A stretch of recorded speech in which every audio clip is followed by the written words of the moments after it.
Hola, ¿qué tal? Dios les bendiga. Bienvenidos a su canal de la Iglesia Bautista Central. Esto es Escuela Dominical, estudios bíblicos indicados especialmente para jóvenes y adultos. Dice la palabra de Dios: y conoceréis la verdad, y la verdad os hará libres, en Juan 8:32. Este es el estudio número 3 del libro de Colosenses, correspondiente al domingo 27 de marzo de 2021. Recuerden que cada domingo les estamos presentando nuevos estudios. No se los pierdan. Es muy importante que usted conozca de la palabra de Dios. Entonces hoy continuamos con esta serie de estudios sobre el libro de Colosenses. El tema es secretos de una vida victoriosa. Vamos a escuchar una parte de la palabra de Dios relacionada con este tema, que la base bíblica completa es Colosenses 3 del 1 al 17, pero vamos a escuchar ahorita nada más Colosenses 3 del 1 al 7.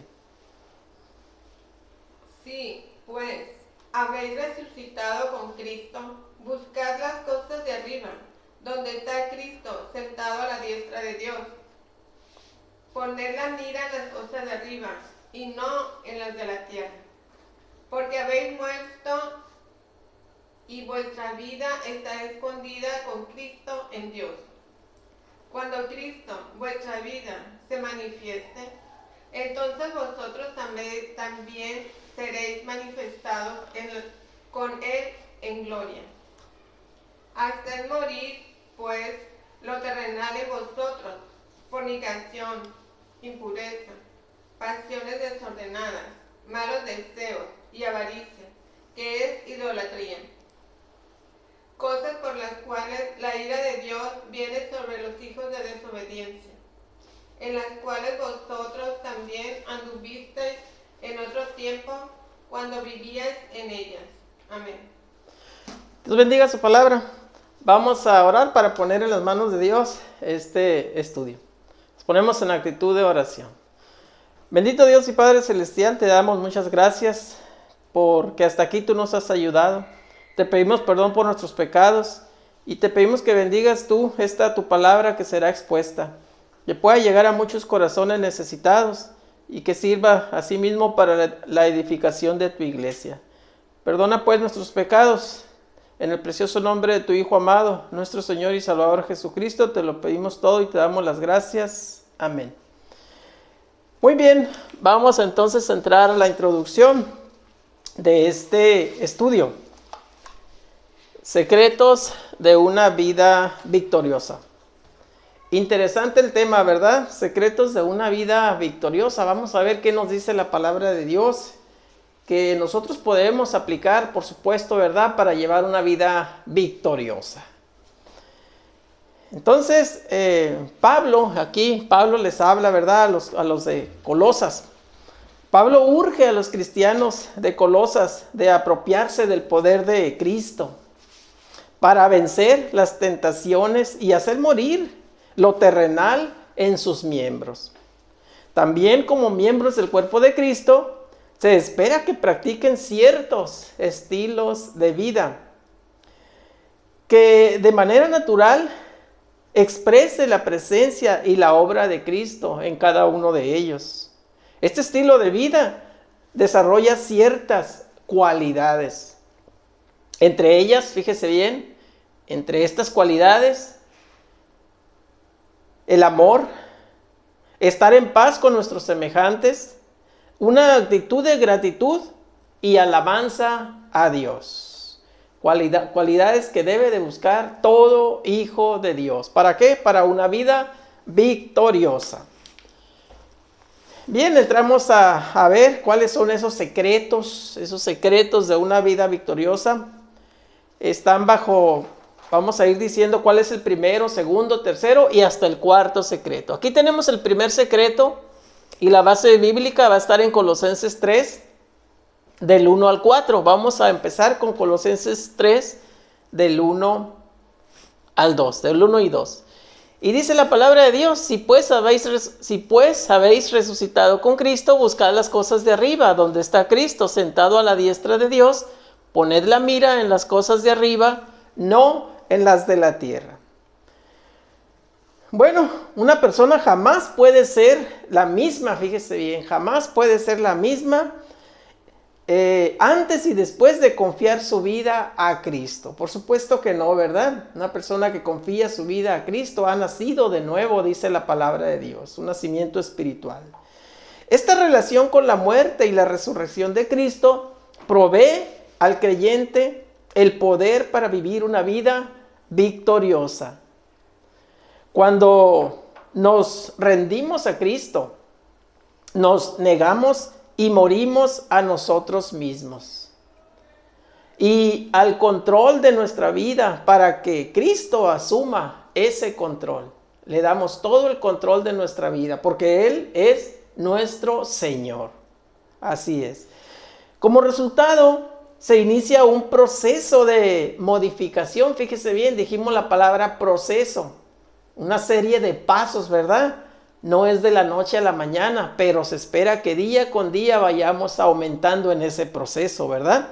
Un proceso de modificación de los valores o prioridades de la vida.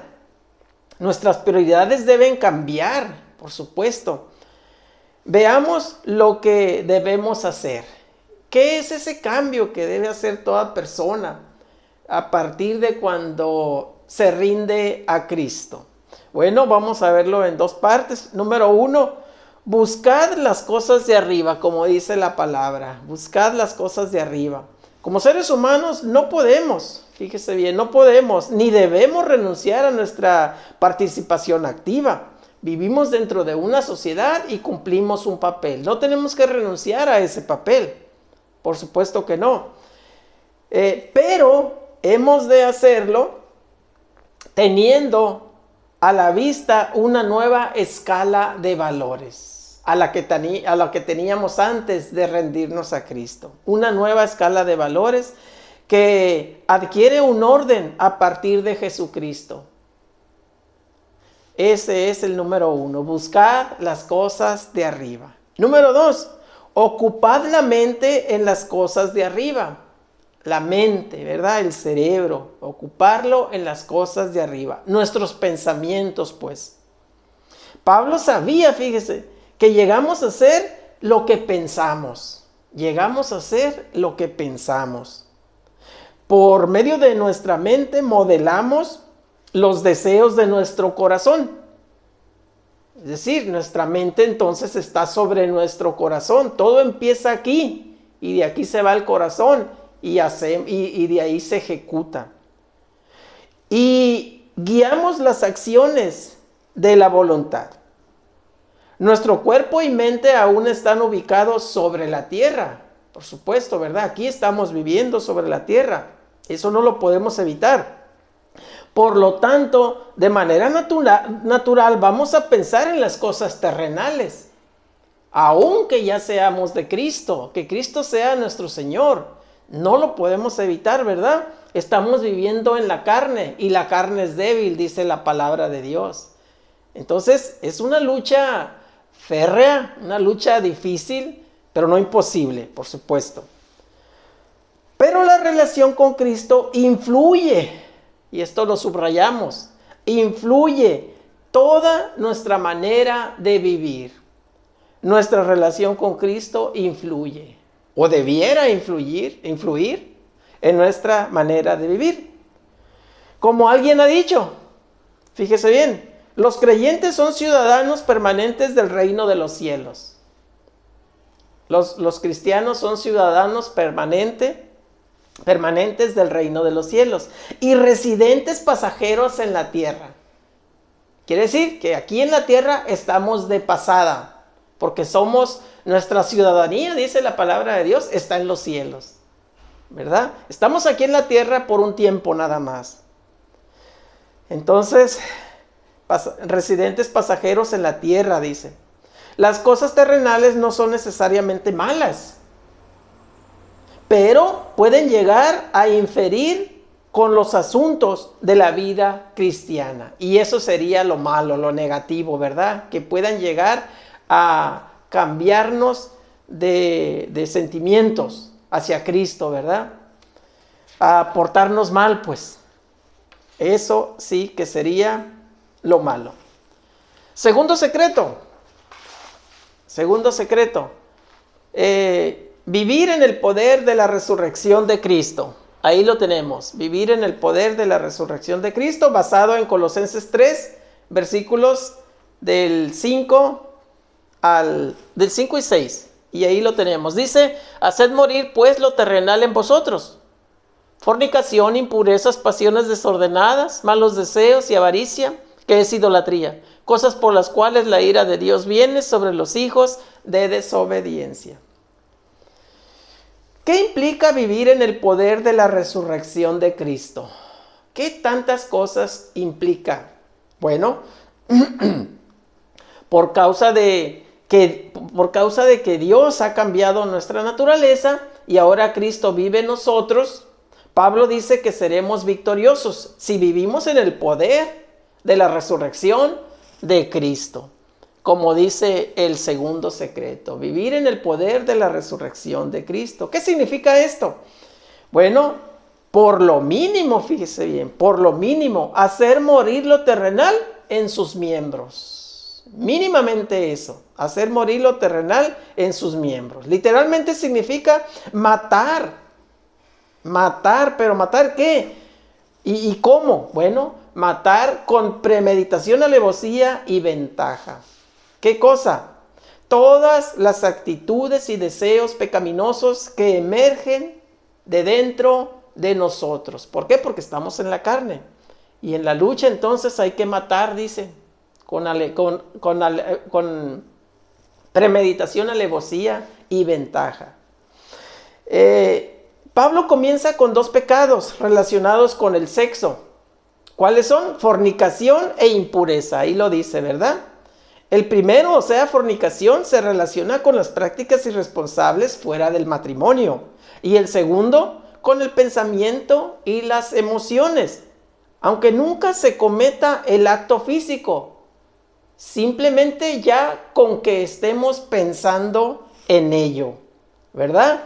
Impurezas, dice ahí la palabra de Dios. Aunque no se lleguen a ejecutar, con el solo hecho de pensar, ya estaríamos mal, estamos mal. Muy bien. Los siguientes tres son bajas pasiones, malos deseos y avaricia. Tienen que ver con los deseos descontrolados por las cosas materiales. Estos tres que acabamos de mencionar, ¿verdad? Bajas pasiones, malos deseos y avaricia. Ok. Esas cosas materiales que estamos mencionando llegan a controlar toda nuestra vida al grado que llegamos a vivir para ellas. Y a eso se le llama idolatría. Viene marcado ahí en el versículo, ¿verdad?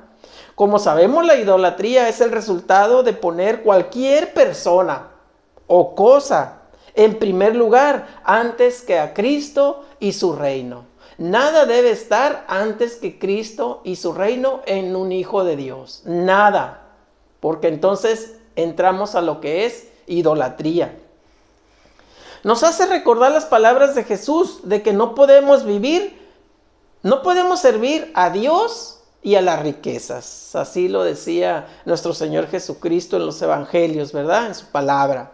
Aquellos que se ponen rebeldes, fíjese bien, y no desean aniquilar esos pecados de su vida, recibirán el castigo de la ira de Dios. Y aquí viene al final, ¿verdad? Cosas por las cuales la ira de Dios viene sobre los hijos de desobediencia, o sea, los hijos desobedientes.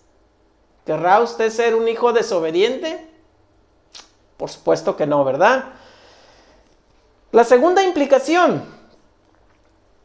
Decíamos, ¿qué implica vivir en el poder de la resurrección de Cristo? Ok, segunda implicación es vestirse del nuevo hombre conforme a la imagen de Cristo. Veamos el acto de desvestirse o despojarse del viejo hombre con sus prácticas como un proceso. En este aspecto tenemos que hacer tres cosas. Tres cosas tenemos que hacer. Número 1. Y están en los versículos del 7 al 10. Aquí nada más está una parte en pantalla. Dice, en las cuales vosotros también anduvisteis en otro tiempo cuando vivíais en ellas, pero ahora dejad también vosotros todas estas cosas: ira, enojo, malicia, blasfemia, palabras deshonestas de vuestra boca. Esos son los versículos 7 y 8. Tenemos que reconocer que los creyentes también anduvimos en esas prácticas en un tiempo pasado, ¿verdad? Y por lo tanto, nuestra mente y corazón han sido afectados. Ese es el número 1. Tenemos que reconocer eso. El número 1 de 3. Y el número 2 dice, debemos de manera consciente dejar todas estas cosas. Y ahí vienen en el versículo, ¿verdad? Ira, enojo, malicia. 3 sentimientos o afectos negativos que se apoderan de nosotros y nos hacen perder el dominio propio y el control de nuestras emociones. Si no nos ponemos abusados, ¿verdad? A eso llegan. Luego, sigue diciendo ahí, malicia, blasfemia y palabras deshonestas o groseras. La mentira. Son actos relacionados con nuestro prójimo. Con nuestro prójimo las cometemos, ¿verdad?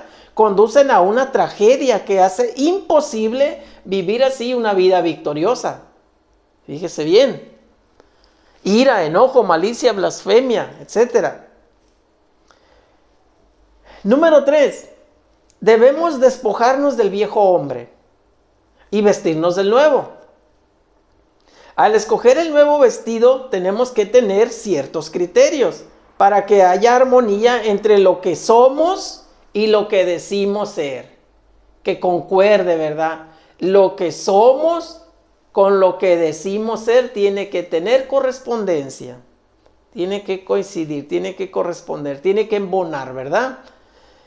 Hay un dicho popular que dice, el hábito no hace al monje, pero lo identifica. ¿Sí? Relacionamos la manera de vestir de un policía, ¿verdad? La manera de vestir de un policía, de una enfermera, de un bombero, con su vocación. Así es, no es difícil relacionarlo, ¿verdad? Porque usan uniformes. Los creyentes entonces debemos vestirnos, dice Pablo, conforme a la imagen de aquel que lo creó, esto es Dios, por medio de Jesucristo. Entonces la gente también debe de identificarnos por nuestras actitudes, por nuestro comportamiento, por nuestras acciones, ¿verdad? Como si lleváramos un uniforme que nos identifica luego que somos hijos de Dios. Así como identificamos a una enfermera, a un bombero, a un policía. Bueno, así se debe de poder identificar a un hijo de Dios. Tercer secreto, basado en Colosenses 3, del 12 al 15, pero aquí vamos a ver hasta el 14. Entonces, el versículo 12 dice, vestíos pues como escogidos. Bueno, el tercer secreto es vestirse del amor, ahí lo tenemos. Ahora dice, vestíos pues como escogidos de Dios, santos y amados, de entrañable misericordia, de benignidad, de humildad, de mansedumbre y de paciencia. Ahí está como dice que nos debemos de vestir, ¿verdad? Pablo utiliza 3 palabras para referirse a los hermanos de Colosas: escogidos, santos y amados. Esta referencia es una manera de dar el ejemplo de cómo debemos vernos unos a otros, ¿verdad? Así, como escogidos, como santos y como amados. Todos como escogidos por el mismo Señor Jesucristo, ¿verdad? No por valores personales, no, sino por su gracia maravillosa. No por lo que nosotros podamos hacer, sino que por su gracia maravillosa. Nosotros somos salvos por gracia, como un regalo, no que lo merezcamos. Gracias al divino amor de Dios, usted y yo somos salvos. Todos lavados, todos purificados, santificados por el mismo Señor y Salvador. Todos colocados dentro de la esfera del amor de Dios en Cristo Jesús. Además del nuevo vestido, hay algunos adornos que debemos llevar como algo normal en nuestro carácter. ¿Cuáles son esos adornos? Empezamos con la compasión. ¿Qué es la compasión? Un interés y preocupación por el necesitado. Un interés y preocupación que nos debe de llevar a la acción. Porque si no nos lleva a la acción, no sirve de nada. Siguiente, después de compasión, citamos aquí benignidad. Benignidad, acciones que ayuden a resolver las carencias de otra persona. Eso es benignidad. Sigue humildad, un concepto adecuado de nosotros mismos. Nosotros no debemos tener un concepto de nosotros mismos elevado. No, eso no sería humildad, ¿verdad? Siguiente, mansedumbre. ¿Qué es mansedumbre? Una actitud de consideración y disposición de reconocer los valores de otra persona. Eso es mansedumbre. Siguiente, paciencia. Paciencia. ¿Qué es paciencia? El autocontrol o disciplina para aceptar los errores que otra persona pueda cometer con nosotros o hacia otras personas. Tener paciencia. Entonces, estas 5 virtudes, ¿cuáles 5 virtudes? Dijimos, compasión, benignidad, humildad, mansedumbre y paciencia. Entonces, estas 5 virtudes cristianas, cada una de ellas nos conducirá a crear relaciones armoniosas entre los miembros de la comunidad cristiana. Fíjese bien, relaciones armoniosas. Qué bonito, ¿verdad? Esa es la meta que debemos de tener como hijos de Dios, con el prójimo y con la comunidad y principalmente con la familia de Dios. Versículo 13. Dice, soportándoos unos a otros y perdonándoos unos a otros, si alguno tuviere queja contra otro, de la manera que Cristo os perdonó, así también hacedlo vosotros. Cristo nos perdonó todos los pecados. Dice ahí, así también hacedlo vosotros.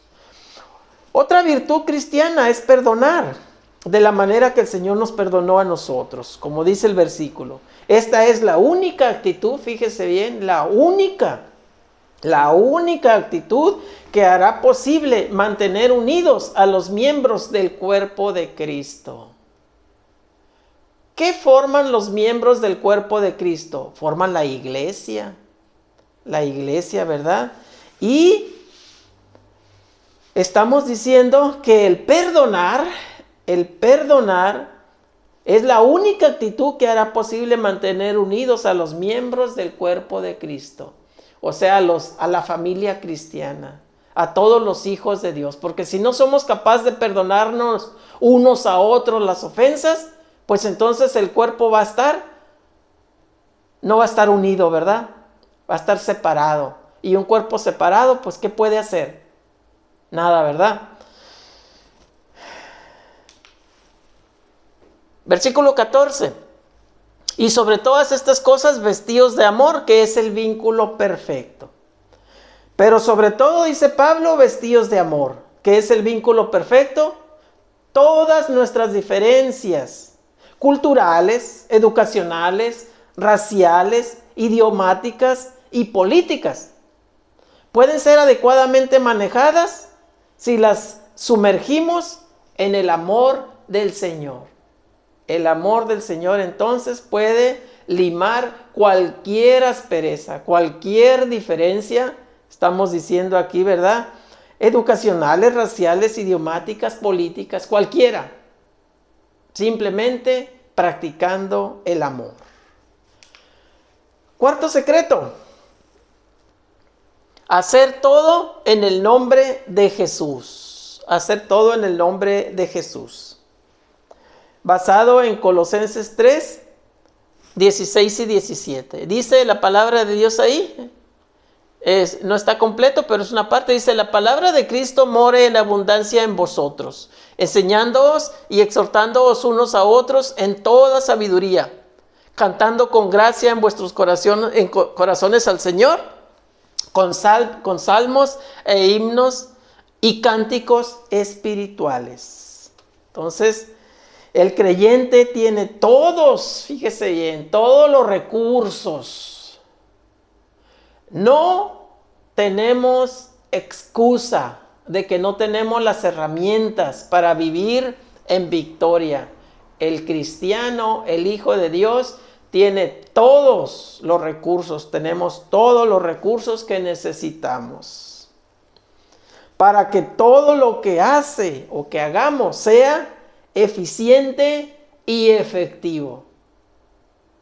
El secreto es el mismo para el creyente como una persona, como para la iglesia como un cuerpo de Cristo. Fíjese bien, el secreto es lo mismo para una sola persona que para toda la comunidad de la congregación. En otras palabras, es el mismo secreto, el mismo. ¿Y cuáles son? Bueno, son 4. Son 4. Número 1. Tiene la palabra de Cristo. Usted y yo, hermanos, tenemos la palabra de Cristo. Ese es el primer recurso. Tenemos la palabra de Cristo. Su responsabilidad es la de permitir que esa palabra, la palabra de Cristo, habite o modele todos los actos de la vida. Habite o modele todos los actos de su vida, ¿verdad? Porque si no le permitimos actuar a la palabra de Cristo, pues entonces estamos despreciando esa valiosa herramienta para vivir en victoria, una vida victoriosa. Número 2, ¿cuál es el otro recurso que tenemos? Bueno, tiene a sus hermanos. Fíjese bien, tiene a sus hermanos, con quienes pueden aprender y crecer por medio de la adoración a Dios. Dice la palabra de Dios: no dejen de congregarse como algunos tienen por costumbre. ¿Por qué es importante congregarnos? Porque crecemos espiritualmente. Ahorita ciertamente por la pandemia pues no lo podemos hacer físicamente, pero no hemos dejado en nuestra congregación de tener cultos de oración, cultos de adoración, escuela dominical. Estamos activos. Entonces, la enseñanza, la amonestación y la adoración congregacional son elementos que contribuyen a hacer posible que un creyente sea victorioso. Entonces, a veces podemos tal vez escuchamos o sale de nosotros: no, ¿para qué me reúno? Aquí en la casa leo la Biblia, aquí en la casa oro. Bueno, escuche bien lo que estamos diciendo en este punto número 2. Número 2, acerca de los recursos que necesitamos para una vida victoriosa. Y necesitamos entonces de esas enseñanzas, de esas amonestaciones y de la adoración congregacional. ¿Verdad? Muy bien. Todo esto son elementos que contribuyen a hacer posible que un creyente sea victorioso. Número 3 de los recursos. Número 3 de 4. Tiene la oportunidad, usted y yo tienen la oportunidad de que todo lo que haga de palabra o de hecho sea en el nombre de Jesucristo. Como hijos de Dios tenemos ese gran privilegio, ¿verdad? De hacer todo en el nombre de Jesús para que lleve la bendición de Dios. Esto significa que todo lo que una persona o iglesia, fíjese bien, una persona o iglesia hace, debe hacerlo en una actitud de reconocimiento de la presencia de Dios. reconocimiento de la presencia de Dios, creerlo con convicción, con bastante fe, ¿verdad? De que Dios está actuando en nosotros, como individuos o como iglesia. Que reconoce que Cristo es Señor de su vida y que su conducta refleja su relación de amor hacia Cristo. Aquí está lo que decíamos, ¿verdad? Que haya concordancia entre lo que decimos ser y lo que realmente somos. Número 4. Finalmente, tiene una actitud de gratitud a Dios nuestro Padre. Muchos motivos, ya hemos dicho, tenemos para agradecer a Dios todas sus bendiciones. Necesitamos ser agradecidos con nuestro Dios por la obra que Cristo ha hecho y está haciendo en y con su vida, de usted y de mí. Fíjese bien, la obra que Cristo ha hecho en su vida. Y le pregunto, ¿ya hizo esta obra Cristo en su vida? Si es así, felicidades. Esto es lo más grande que nos puede pasar en esta vida, en este mundo, en la tierra. Que Cristo haga esa maravillosa obra de salvación. Pero si no lo ha hecho, si Cristo no ha hecho esta obra en su vida de salvación, bueno, usted debe dar el primer paso.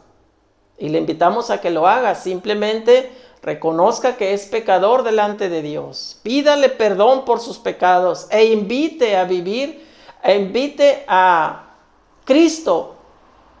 Ábrele la puerta a Cristo, la puerta de su corazón, como Señor y Salvador de su vida. Y listo.